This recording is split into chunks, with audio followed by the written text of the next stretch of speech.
What's up everybody, TJ here with HodgeRods Speed Shop, and this week I'm going to be working on the green machine.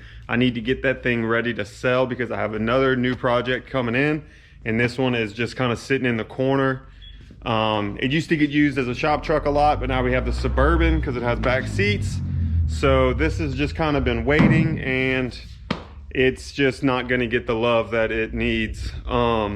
So we're gonna send it down the road. We'll be selling it as a rat rod or a daily driver style. There's gonna be some issues with it, but there's gonna be a lot of good going with it too. This thing runs and drives perfect. So this thing, it has a very fresh 302 small block. We might get a borescope in there on this video and show that it is just super clean. I had this engine and trans out of here because I was cleaning up the engine bay and doing a few other things.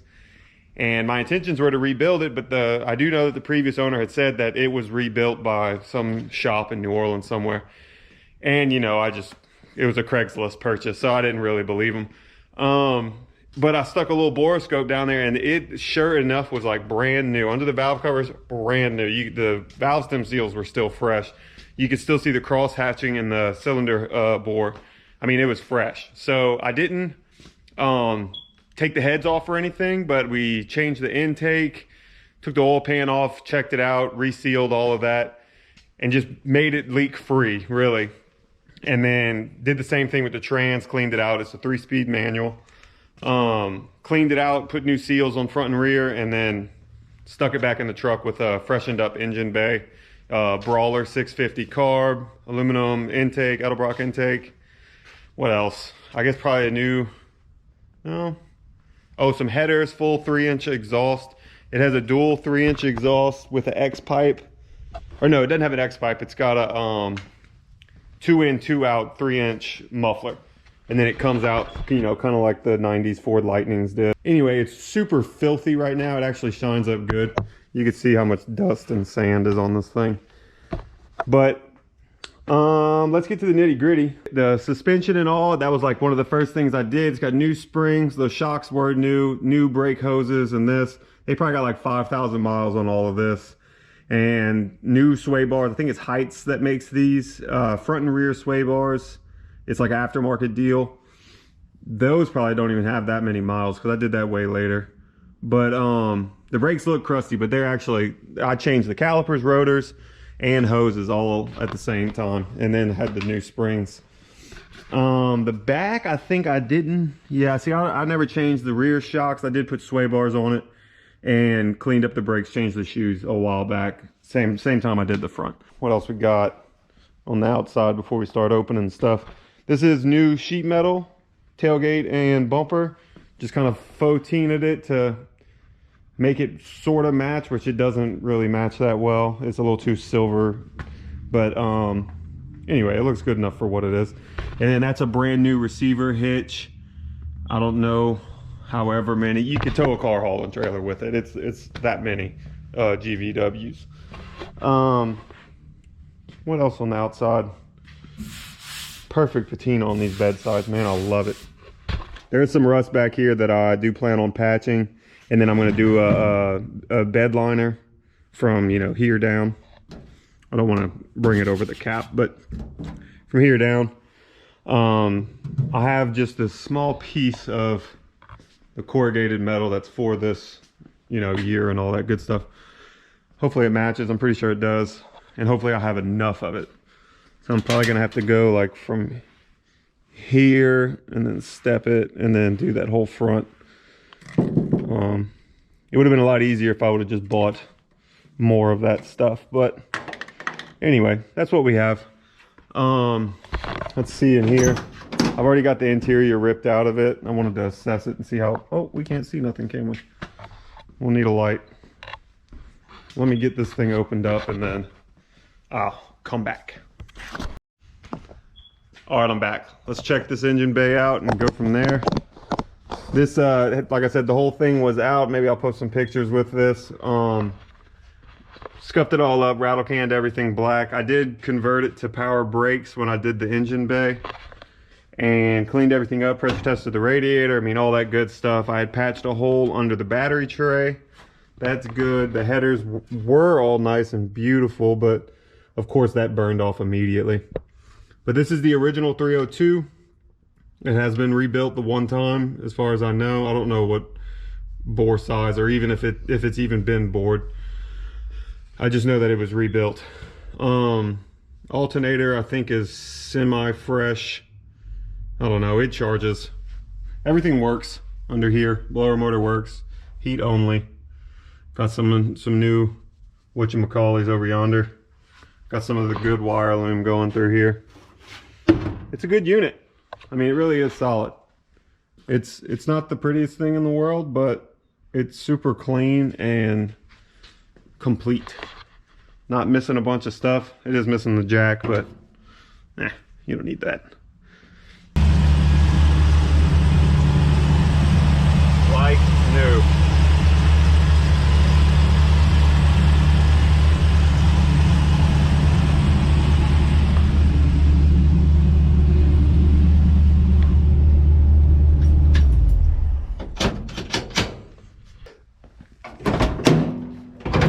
So here, we're gonna get the floors repaired.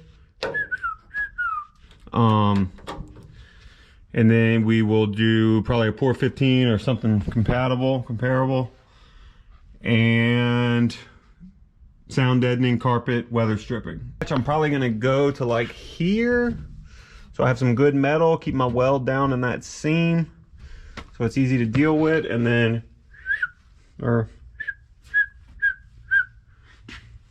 down yonder. Back here is all good, nice and solid. I have the carpet kit I got came all the way up, so we'll probably be painting over this green. Get a rust treatment on it just so it lasts a good bit longer.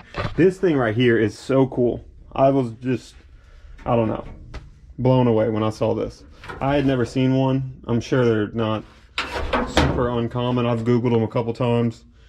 I don't know if the old man Stan put this in himself or if it came with it or what, because this thing had some hokey stuff done to it. Like I said, the guy lived in New Orleans, so it gets kind of rough in some areas.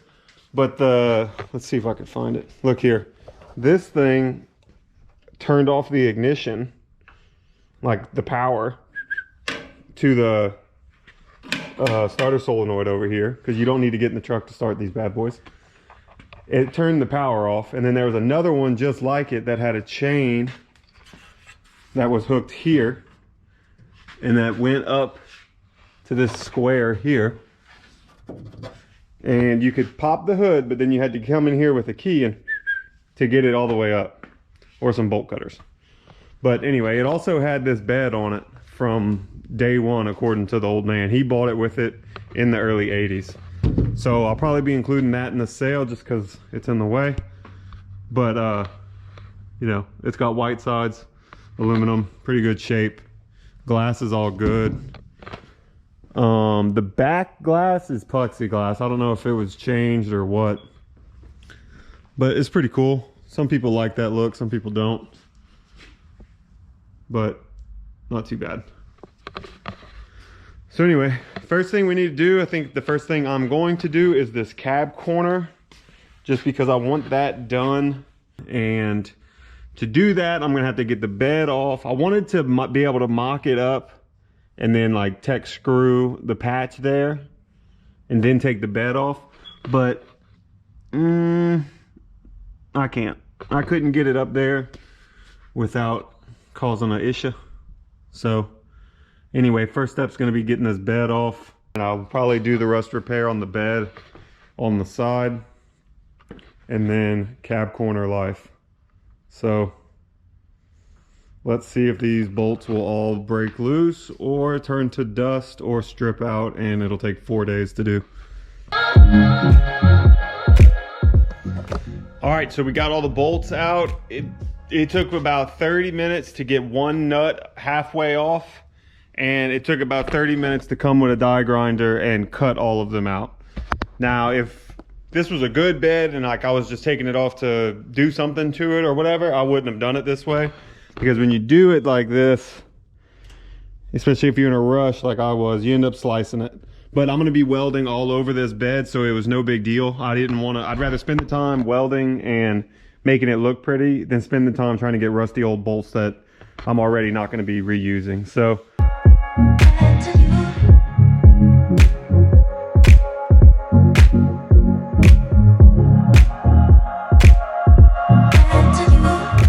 alright, so the bed is off and I ran into pretty much every single issue possible. The nuts were rusted, so they were stripped out or just not breaking loose or hard to get to. So I had to cut the bolts. While cutting the bolts, I had some nicks in the floor, so I got to weld that up and patch that. And then while removing this, my engine hoist deal, the jack's not working. I don't know. I tried to bleed it like 100 times and apparently it's not working, even though it's only like 2 years old. So anyway, we brought it to the car lift, but the only problem is now I can't work on this car in spare time because the bed is going to be under the shaws, you see? So anyway, we will get this pulled out and set the bed on some sawhorses. I'm going to pressure wash and clean up this frame area, and we will get on to the cab corner, which was the whole point of this catastrophe that has set me back about 8 hours now.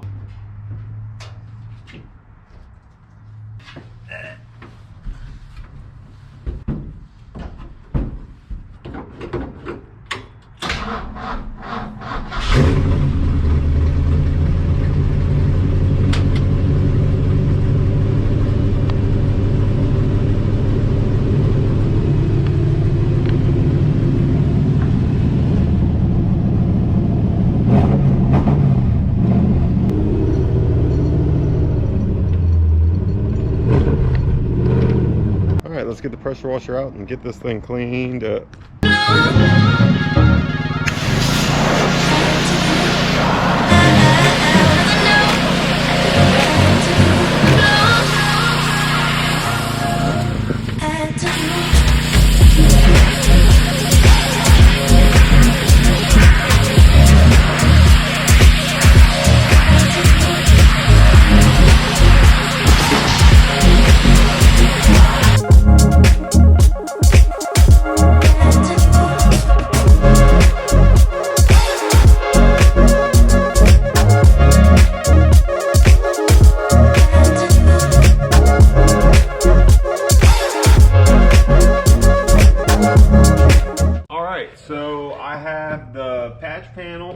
Mocked up here. I just tech screwed it in, and I'll have to weld up those little holes later in the new sheet metal.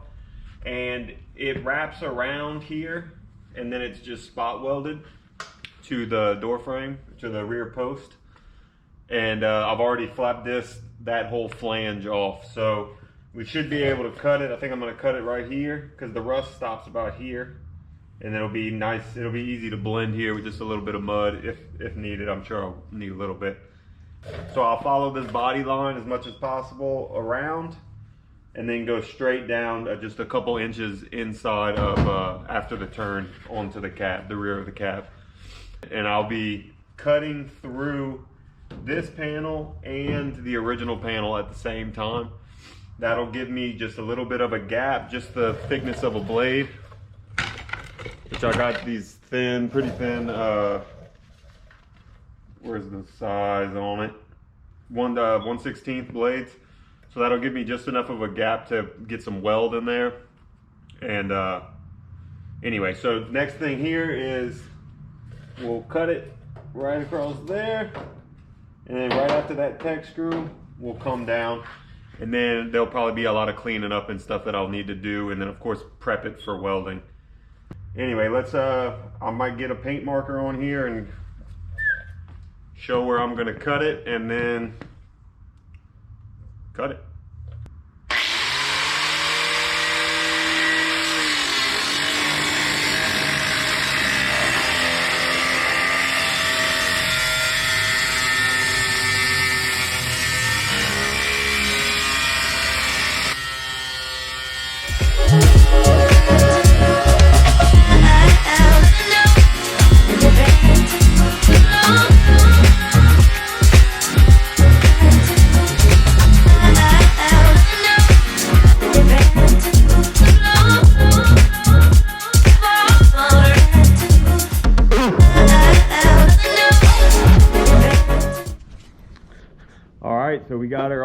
welded up. It's not perfect, but it's pretty close. There's a few pinholes still need to weld up, and I accidentally dented it here. So we'll try to pull that out, and I still need to replace this little piece of metal. I'll cut that out the patch. I should have did it all in one shot. I didn't see it until afterwards. But I'm not super happy with the gap, but the placement of the corner is correct. It's actually just the door is sagging just a little bit. You can see it here in this body line and this one. So it's making the gap. Look, if you see, it's like big, small, or medium, small, small, small, small, small, small, small. So the cap corner is in the correct place. The door just needs to be adjusted, or it needs new little bushing deals in the pin. But overall, I'm pretty happy. I like the placement of the weld.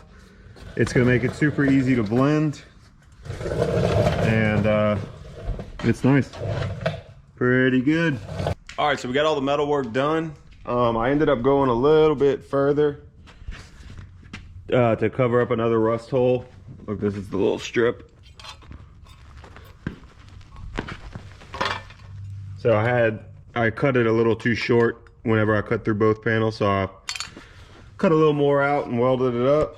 So we are good to go, ready for mud, and I do have a little bit of green paint from when I painted these front fenders and the bumpers and all. Oop, flat tire. So we will be able to touch it up and try to blend it in as much as possible, but not too shabby. I've been looking at that rust hole for about 5 years or so. So I'm glad that's fixed. Unfortunately, it's fixed right before I'm gonna sell the truck, but whatever. I'm gonna get some mud on that, and while it's drying, we will start on the floorboards. So I'll probably do the passenger side first. I do not have the lower post like I wanted to fix. So once we get the floorboards changed, little seam sealer, little pour 15, it will be ready for the new interior to go in. So probably put some sound deadening and new carpet, and we'll recover the seat. And then that'll be it for the cap. All right, so we got our plug welded in. I just need to grind down. I'm gonna grind down the welds along the sill so I don't have any problems putting my sill back in. And a little bit of seam sealer in this crack here, just to have everything sealed, and then of course all the way around the edges. All right, we have floors. No more Flintstones happening over here. So they're not pretty right now, but they will be. Grind some of those ugly welds and get some seam sealer on there. And then for the cab corner, we need to sand it one more again. And then we will be ready to shoot that with a little bit of green. So anyway, tomorrow hopefully we'll be finished with the cab as far as metal work goes, and moving on to the bed. And then it's just reassemble everything with some new interior components, and then bye-bye green machine Ford. All right, so I got all the spot welds ground down. Now I'm gonna go around with a hammer and tap all my edges. This thing can be curled under into this body line a little bit. Make sure everything's flat. And then I'm gonna come around with the seam sealer all the way around here. I might fill in right here a little bit just for wind noise. But I mean, let's be real, that needs to be replaced. So next owner, that's your job. And then we're probably gonna go underneath and seam seal it from the bottom up, and then maybe spray a little primer. So that's where we're at. I'm gonna go around, tap, tap, tap, tap around all the edges, and then get my seam sealer spread out and smoothed out. And while that's drying, I'm gonna sand this cab corner. There's a little high spot here, and then I need to get this where the old paint, I need to feather that a little more so it's a little better. I don't want it to be obvious that it was patched. So, I mean, I'm just gonna squirt some green on it once it gets smooth, and then maybe throw some rocks at it or something, chip it up a little bit. But anyway, this is pretty good. A little spot right here I need to get out also. And so while the seam sealer is drying, do this, and then paint the floor with some pour 15, and then that'll be it for that for today.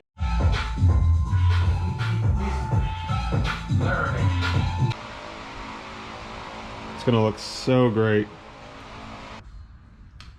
All right, so we are back. It is the next day. It is kind of family day.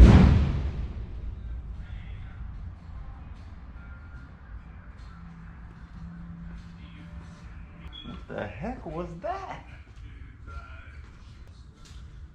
Okay, so anyway, I'm not sure what that was. Maybe it was thunder, but I don't know. So anyway, it's family day. It's not really a work day, but I slipped into the shop. I want to go ahead and get this stuff laid down. This is just some Amazon special sound deadening. It is this brand, and it is made in Russia. So there's that. So we're gonna go ahead and get this laid out. The paint's all nice and dry. I did some sanding on this last night, and actually I had a friend help me out. So that just needs one more quick pass with some, what you call the Bondo, a little pass of the finer one. And then that'll be done. And then we'll be blending that in with some green. It is rainy and disgusting outside, so that is definitely not happening today. It worked pretty good on the other truck, so I will bring you guys in here and show you where we put it. They don't have to be 100% covered. They can be spaced out, so we're just gonna lay down a pretty generic pattern, whatever's easiest, all the flat spots, and that'll be that. All right, so this stuff is like ridiculously easy to install. It's just peel and stick like a sticker. This is a headliner roller. It's pretty much the same thing, if not the exact same thing as what the good stuff comes with. So we are gonna lay this out. That looks about right. So we'll just cut it, cover that whole flat panel, probably use the scrap to do this one, and so on and so forth. I'm gonna try to leave it off out of the grooves and maybe off of the bumps, because it doesn't bend super well. You know, you'll have a gap and it won't be stuck on each side. So we're gonna do all of the main flat areas, and then we'll do the cover plate for this chewed up mess. I trimmed some of it out with tin snips, but I could cut it out with a grinder, but then I would just have to make a whole new panel, because I would end up cutting out all of this, and it's just not really worth it. So I just have a piece of ABS plastic, some like 1/8 inch or maybe a little thicker stuff, cut out. Just the opening will be just enough for the shift movements, and then we'll put some of this insulation either underneath it or on top of it, and then rivet it down. So the next owner, if they need to service the transmission, they won't have to do this. They'll be able to just pop that cover off, drill out the rivets or self-tappers, whatever I end up using, probably self-tappers, and then you'll be able to take your shifter off from the cab. So that's the plan for that, and I'm just gonna start sticking this stuff down, and it's gonna look so beautiful after. So let's get to it.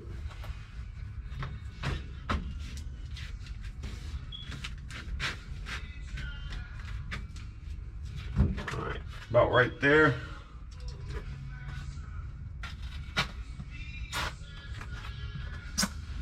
They do have these dotted lines on the back, so you can use that as a straight edge, or you could just cut it crooked like I do. So either way.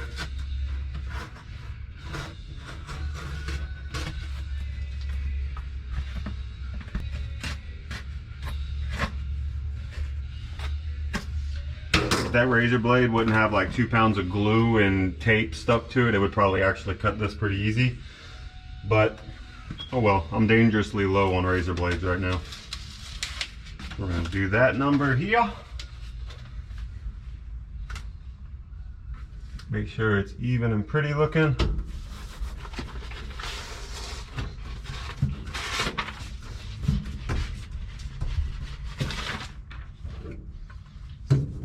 Stick it down nice and tight.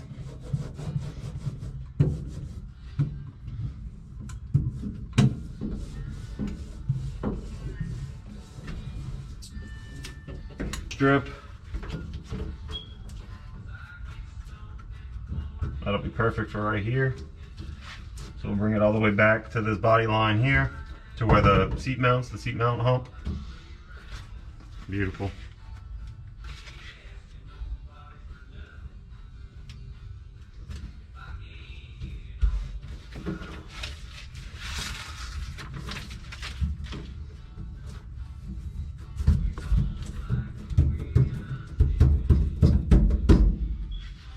All right, I need to find a better razor blade.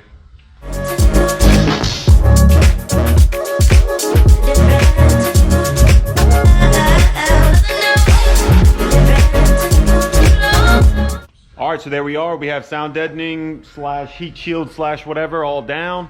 It's certainly not my cleanest job, but it's gonna get the job done. And it is gonna be under carpet for the next however many years.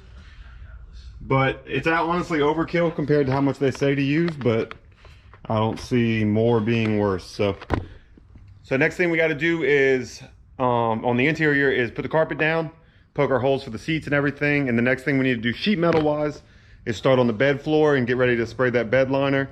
It's gonna be a little bit of work to get that bed floor patched, but it's not gonna be too bad.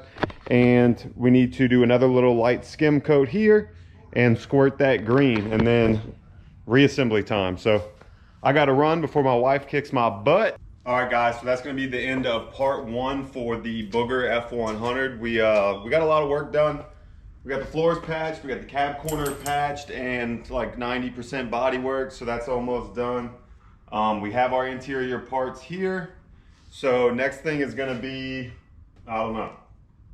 Next thing's gonna be patching the bed floor. That's what we're gonna do next. Anyway, and whenever part 2 is posted, this truck will be on eBay Motors, so it's gonna be up for sale.